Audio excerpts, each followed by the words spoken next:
جی آگے بات انتہائی غمناک خبر سے آپ کو ذرا روبرو کرواتے ہیں۔ رات دیر گئی، آپ کو یاد ہوگا کہ گلستان نیوز نے سب سے پہلے اس خبر کو آپ کے سامنے رکھا تھا کہ معروف براڈ کاسٹر، ادیب، قلمکار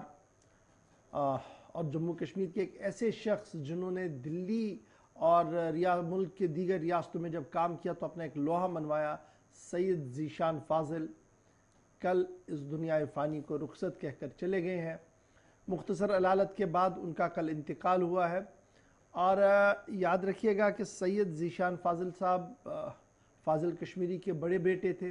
ایک تو یہ نسبت ان کی تھی ادب کے ساتھ، اور دوسرا یہ کہ پھر فاضل کشمیری صاحب کی لیگیسی کو آگے بڑھانے کی از حد کوشش انہوں نے کی، ان کے مجموع کو چھاپا، کلچرل اکیڈمی تک پہنچایا، دیگر کام کیے، اور director Doordarshan, deputy director Doordarshan رہے۔ تو نہ صرف جموں کشمیر کے اندر ایک نمایاں کام کیا بلکہ جموں کشمیر کے باہر بھی ان کا ایک رول ہے، جس رول کو آج پورے ملک کے اندر جو ہے وہ صحافی ہو، تجزیہ نگار ہو، ڈرامہ سے وابستہ لوگ ہو، انہیں یاد کر رہے ہیں۔ اور کل رات سے ہی مختلف ادبی تنظیموں، سیاسی تنظیموں اور مذہبی تنظیموں کی طرف سے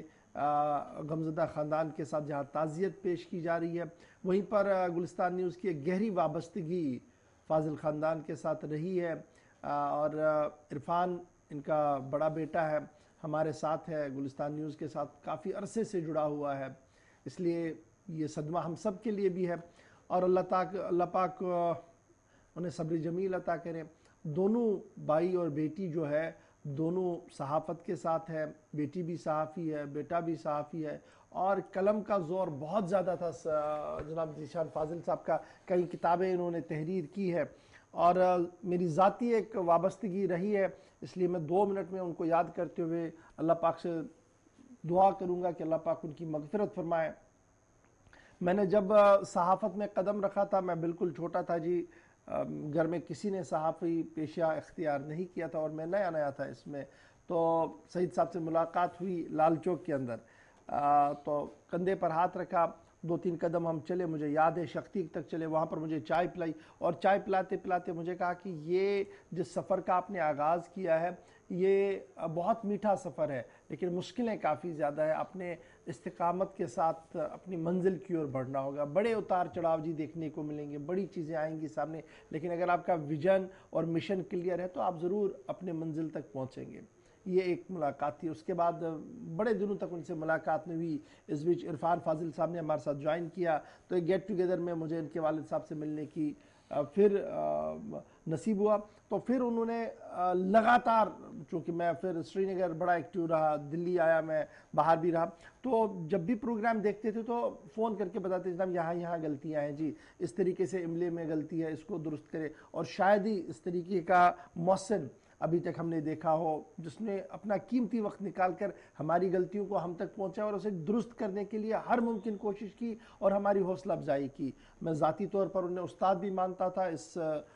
فیلڈ کے اندر، اس لیے میں سمجھتا ہوں کہ الفاظ بڑے کم پڑ رہے ہیں جی عرفان فاضل صاحب کے ساتھ تعزیت کرنے کے لیے، زینت کے ساتھ تعزیت کرنے کے لیے، کیونکہ میں اس غم سے خود کو الگ نہیں رکھ سکتا ہوں، کیونکہ میں سمجھتا ہوں کہ استاد کا جانا ہر ایک کے لیے جی بڑا المیہ ہوتا ہے۔ اور کل سے میں دیکھ رہا ہوں کہ مذہبی پیشواؤں نے، سیاسی جماعتوں کے لیڈروں نے اپنے اپنے انداز میں انہیں خراج عقیدت پیش کیا، اور مجھے یاد ہے کہ لاسٹ پر میں ان سے ملاقات نہیں کر پایا جب انہوں نے فاضل میموریل ایوارڈز کا اعلان کیا تھا لاسٹ ایئر، تو میرا نام بھی اس میں رکھ دیا، جبکہ انہوں نے کھلے عام اس میں ووٹنگ کی، میرا صرف انہوں نے تجویز کیا تھا، بعد میں ووٹنگ کروائی، اور اس میں مجھے کہا کہ بھائی چلو تیرے بہت سارے چاہنے والے ہیں، اور انہوں نے بڑا اچھا فیڈ بیک دیا ہے۔ اللہ پاک جناب فاضل کشمیری صاحب کو شاندار جنت الفردوس میں جگہ دے، اور ہم صرف یہی کہیں گے کہ فاضل صاحب کی یادیں ہمیشہ ہمارے ساتھ رہیں گی، اور انہوں نے جس راہ کی ہول ہمیں لے جانے کی کوشش کی ہے انشاءاللہ اس پر ہم گامزن رہیں گے، جس کشمیری پن کا وہ ہمیشہ ہمارے ساتھ چاہتے تھے کہ یہ کشمیریت ایک ریفلیکٹ ہو، انشاءاللہ ضرور اس پر ہم کوشش کریں گے جی۔ کچھ یادیں ہیں جی عرفان صاحب کی، اور یہ تصویریں ہیں رات دیر گئے جب انہیں سپرد لحد کیا گیا، پردم آخو میں ان کا جنازہ ہوا، اور اس کے بعد رات دیر گئے ہی انہیں سپرد لحد بھی کیا گیا. اگرچہ کافی اصرار تھا کہ جناب روکیے، لیکن ان کے فرزند نے کہا کہ نہیں، میں تکلیف نہیں دینا چاہتا ہوں سب کو. تو اس لیے انہوں نے رات کو ہی پھر یہ سارا تجدید تفریم کا معاملہ جو ہوا، اور صبح سے لگاتار ان کے رہائش گاہ پر آنے والے لوگ جو ہیں وہ آ رہے ہیں جی. اور سید عرفان فاضل صاحب ان کی بہن کے ساتھ، ان کی اہلیہ کے ساتھ تعزیت کا اظہار بھی کیا جا رہا ہے. رات کی تصویریں جہاں پر نماز جنازہ کی ادائیگی ہوئی، اور اس بیچ فاضل صاحب کے یوں تو ہر ایک لفظ قیمتی تھا، لیکن چند الفاظ ان کے جو کہ آخری مرتبہ نومبر 2021 میں انہوں نے ہماری خاص پروگرام میں شرکت کی ادب نامہ میں، اور اس سے پہلے سال 2017-18 میں بھی ایک پروگرام کا حصہ بنے، اور ایگزیکٹو ایڈیٹر اشفاق گوہر کے ساتھ جو انہوں نے 30 سے 40 منٹ بتائے تھے، ان کے چند باتیں آپ تک پہنچائیں گے اور ان یادوں کو تازہ کرنا چاہیں گے، چونکہ گلستان نیوز کے ساتھ ان کا ایک بڑا گہرا تعلق رہا ہے، اور ان یادوں کو تازہ کرنے کے لیے چند الفاظ آپ کے لیے. بالکل، لیکن حالات اتنے اچھے نہیں ہیں،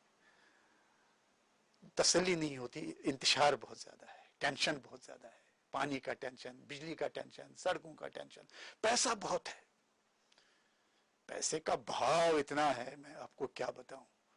لیکن ہر ایک، وہ کہتے ہیں نا کہ وہ جو انہوں نے لکھا ہے کہ اس شہر میں ہر شخص پریشان سا کیوں ہے،